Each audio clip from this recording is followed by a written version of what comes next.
folks. I am Dr. Mitzi Minor, Professor of New Testament at Memphis Theological Seminary, where we are glad to offer seminary for everyone. I am delighted to welcome you to this 12-part series on John's Gospel, which we will begin today and which is a part of our offerings. So here's how I'm going to approach the study, just so you'll have an idea of what will be coming for each class. Today's class will be a little different because I'm going to focus on the historical context of the gospel for reasons that I'll make clear in just a moment. And then in the classes afterward, I'll start by giving an overview of a portion of John's gospel, and then we'll give particular attention to texts and stories within that portion that are particularly key for understanding that part of the gospel. Our goal is to understand John in its context, of course, but also so that we learn from it so that it can impact our spiritual journeys in our context. So, let's get started.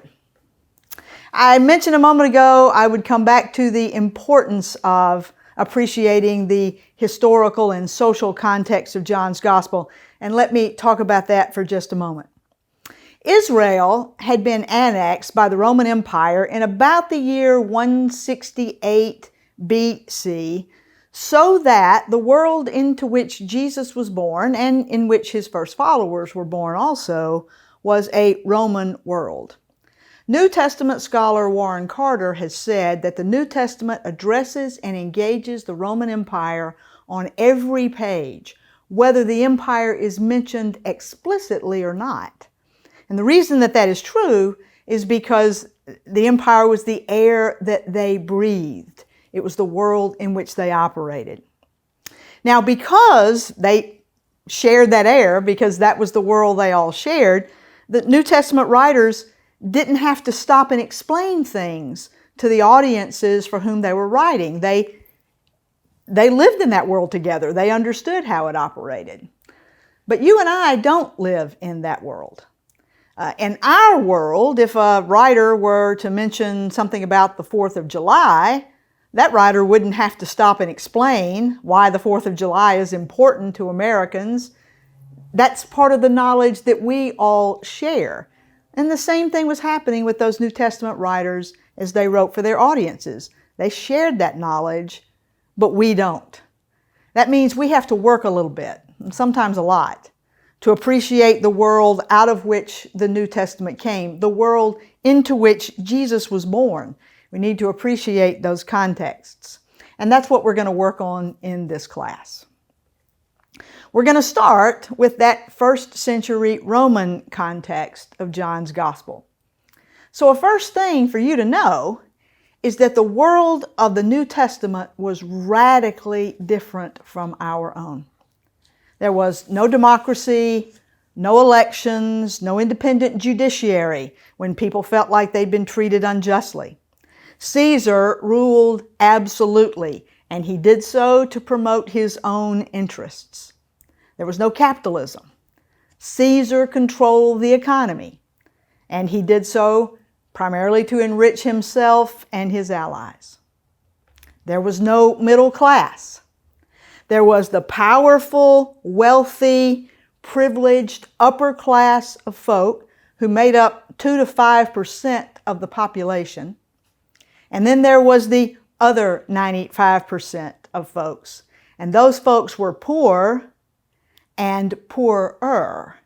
No middle class in this world. And that other 95% of folks lived difficult, limited, and largely powerless lives in terms of the politics of their day or justice concerns or even how their economic realities played out. The very few on top, that 2 to 5% of the population that was that privileged upper class, they ruled the world for everybody else. You can visualize the structure then as being kind of like a pyramid. Very few on top rule the world for everybody else. This also means that it is a hierarchically ordered world. Again, structured like a pyramid, the very few on top. But then within the larger pyramid of the Roman Empire were a number of smaller pyramids. And these were shaped and formed by divisions among the people based on racial, ethnic differences, on gender, and on class. Okay? So within that larger pyramid were these smaller pyramids, and your place within those smaller pyramids, within the larger pyramid, I hope I'm not confusing you, determined your life in that world. It determined your place in that world, and your place then was all about your birth status. I mean, you're born into an upper class family or into a slave family or somewhere in between. You're born male or female. You're born Jew or Gentile. You're born physically whole or maybe not quite physically whole. And all of those distinctions determined your place in this world, which then determined your life in this world. Birth status was really, really key in this world. What that means is that for most people in this world, there was little or no, that's really more likely, no opportunity to move beyond your place that was determined for you at birth. There aren't many rags to riches stories in the first century Roman Empire. People were also born into households, which included extended families and over which the father of the household ruled. His place on that hierarchy I mentioned a moment ago, on the pyramid I mentioned a moment ago, his place, his occupation, and his honor in that world determined those things for everybody else in the household. So a son in this world was never asked, "What do you want to be when you grow up?" Because he was going to be whatever his father was. The father provided food and shelter and work for the household, and in return, the rest of the household, including the wife, owed him gratitude, loyalty, and obedience. So whenever you read about fathers and families in the New Testament, this is the arrangement that you need to imagine. So as an example, when Paul insisted to the Corinthian believers that he was the father of the Corinthian household of believers, he was not claiming to be a warm, loving daddy type figure. He was claiming to be the ruler of their household, and he was calling for their obedience to him. And there's some indication that some of those Corinthian believers didn't appreciate that language that he used. So you want to keep those things in mind when you read about fathers and households anytime in the New Testament, and that includes the Gospel of John. Caesar actually used this arrangement to describe the empire. He said it's just one big household, and he, of course, was the father. In Latin, Caesar called himself the Pater Patria, the father of the fatherland. So, just as an aside, here's something you can appreciate in new ways when you know this particular context. So think for a minute of the first line in the Lord's Prayer that many of you say as a part of your worship nearly every Sunday. Even though the Lord's Prayer shows up in Matthew and in Luke, not in John, I'll use it as an example here. Think of its beginning. Our Father who art in heaven. The point of that description is not to remind us where God is. We pretty much know where God is. They knew it then, we know it now. The point in praying that prayer in the context of the first century means that we ally ourselves with our Father in heaven, not the Father in Rome. Which means the Lord's Prayer is actually a revolutionary prayer. That's what context can do for us when we appreciate it well. So there are a few other things for us to note about the first century Roman context.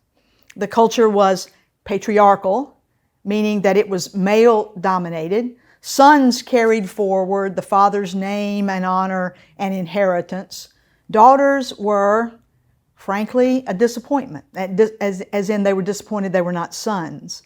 And it doesn't mean some fathers didn't love their daughters. We actually have indication in the New Testament that they did. But culturally speaking, That's how daughters were viewed. They were a disappointment. They then existed only to be married off to someone else's son so that that person could then have a legitimate heir. There was no separation of church and state in the first century Roman world. Religion, politics, and economics were inextricably intertwined in this world. Caesar controlled economics and politics, as I've already noted, but he did so, he proclaimed, because the gods had chosen him to do so.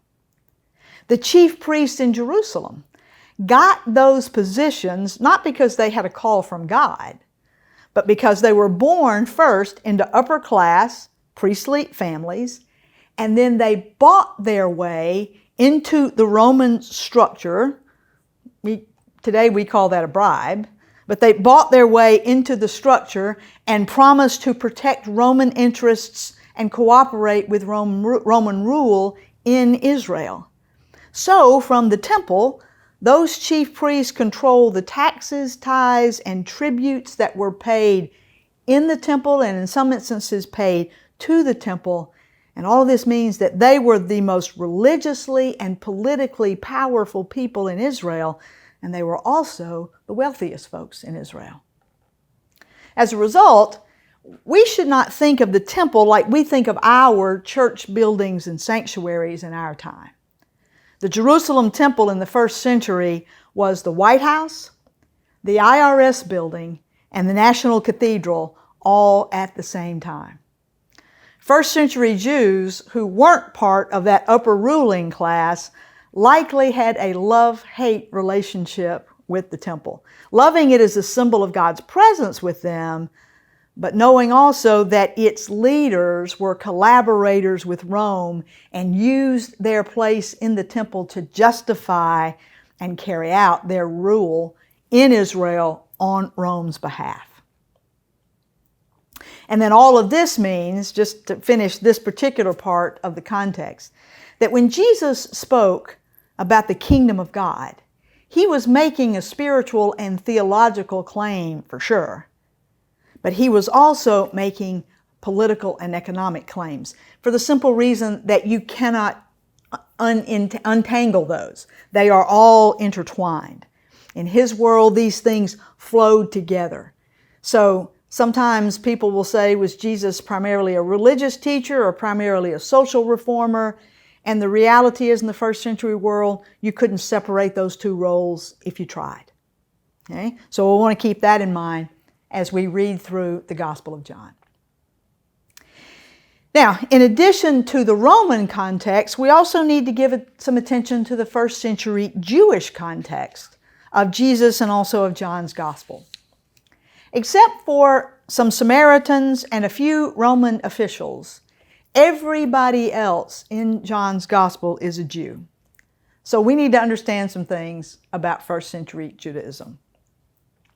First of all, like contemporary Christianity, which has multiple denominational traditions and expressions of faith, first century Judaism had multiple groups and multiple ways of expressing their faith, even as they shared key beliefs and traditions.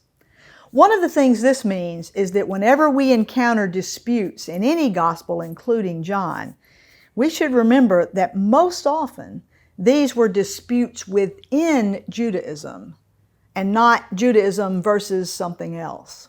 Okay? They're intra-Jewish disputes.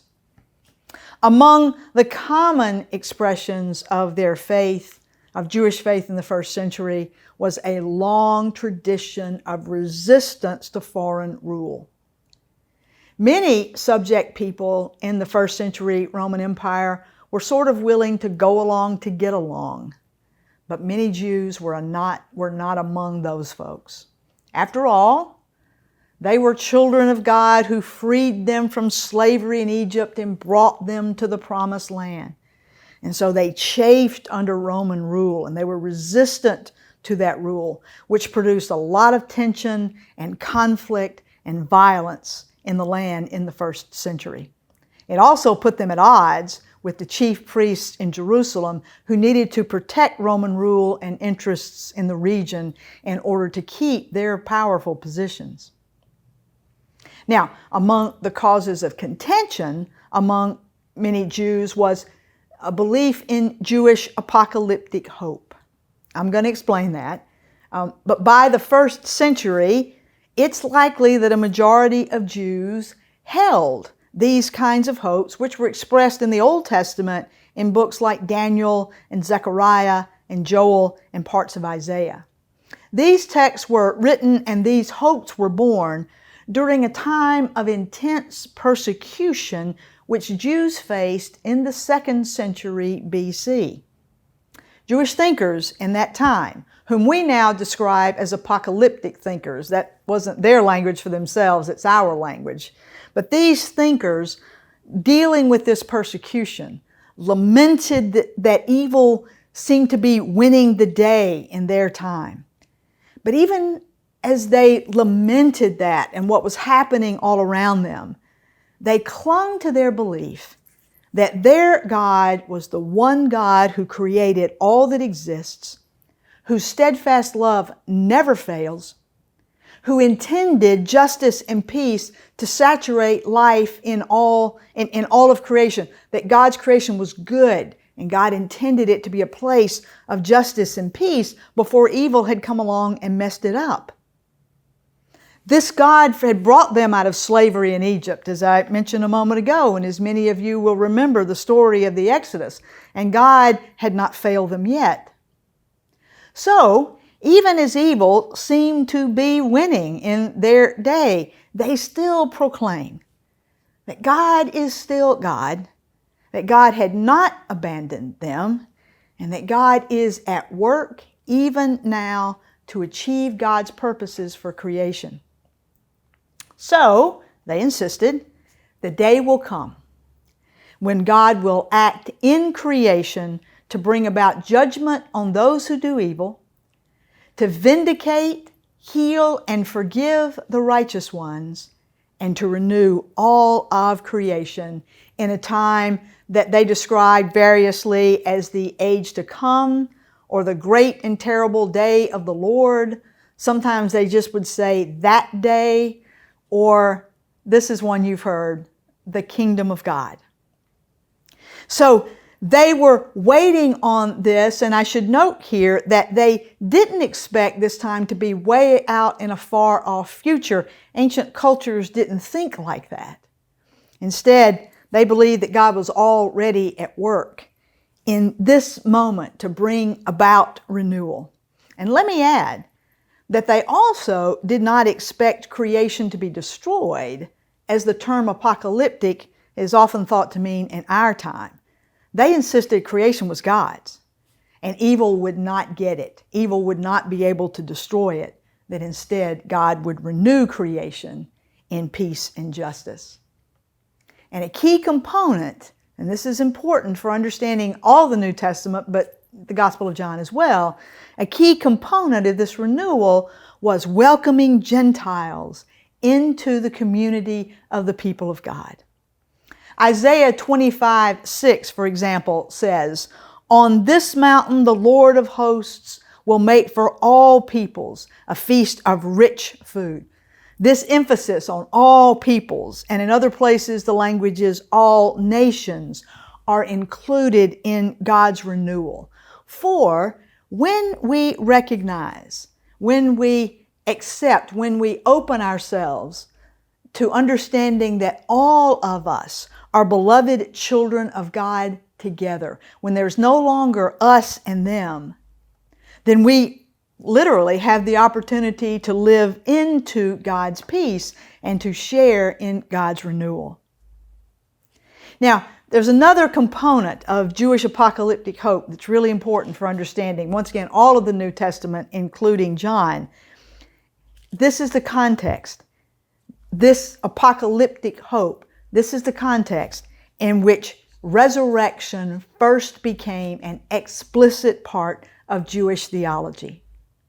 Prior to these apocalyptic thinkers, there were vague hopes expressed here and there, that even death would not separate God from God's children. But these vague hopes were finally solidified and expressed explicitly by these apocalyptic thinkers in the 2nd century BC. Their belief was that those who died before God's renewal came about didn't miss God's renewal. How could God be just if that were so? So the ones who had died would be resurrected to share in the blessings when they came, or to face judgment, if that was their fate, again, when the time came. Keep in mind, always when reading the New Testament, and when we read John in particular, keep in mind then that resurrection in the context of first century Judaism was an apocalyptic hope. So it happened at the end of the present age and the beginning of the age to come. And now, put Jesus in there. If that's what they believed and hoped, and Jesus is resurrected, then that must mean that the age to come has come, that the kingdom of God has drawn near, just as Jesus said. So it's very important to remember that resurrection is this kind of apocalyptic hope, and that Jesus' resurrection carried these implications when we read the New Testament, and in our case, when we read John. Finally, in terms of this Jewish context, I mentioned that this hope was a source of contention among Jews, for while a majority of first century Jews held these hopes, not all of them did. In particular, the leadership in Jerusalem tended not to. Given their role in the world as it was, they weren't keen to participate in discussions about renewing all of creation. And we'll want to keep that in mind as we read John's Gospel. One last thing for today. So, Roman rule, as I said, was the context in which Jesus' followers heard him, and Jewish apocalyptic hope was the context in which they understood him. Now let's talk for a minute about something specific about John's context, meaning the writer of our Gospel. And that has to do with the Roman-Jewish War, which happened in the year 66 in the 1st century. I mentioned the Jewish tradition of resistance to foreign rule and the conflict and violence that had sort of happened in Israel as a result of that. Well, it didn't get any better. As the 1st century passed, the tensions only increased until Israel finally erupted in full-scale armed rebellion in about the year 66. But Israel, of course, didn't have an army like the Roman army. And so the result of the rebellion was predictably catastrophic. In about the year 70, the rebellion was finally and violently put down. Jerusalem was in ruins. Much of the countryside was burned. Thousands of Jews were slaughtered. The temple and priesthood no longer existed, and Judaism itself was in danger of disappearing from the pages of history. In this time of devastation, the rabbis were the group that emerged to hold Judaism together and keep it from disappearing from the pages of history. Their focus on synagogue and their interpretation of Torah replaced temple and sacrifices and became sort of the center around which a surviving Judaism was able to sort of rally. But Jewish followers of Jesus believed in his interpretation of Torah and his understanding of what God was doing in the world, which included welcoming Gentiles into their communities of faith.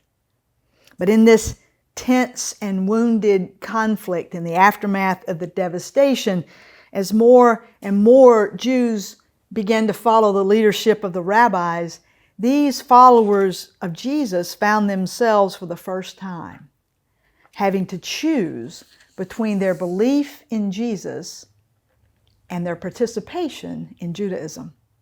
It was painful. It was very, very difficult. Our best understanding is that John, our writer, told this story of Jesus in just such a setting. Scholars date the final completion of this gospel in the last decade of the first century, somewhere around 95 in the first century, in the aftermath of the failed revolt and its tensions with the synagogue and its leadership were increasing.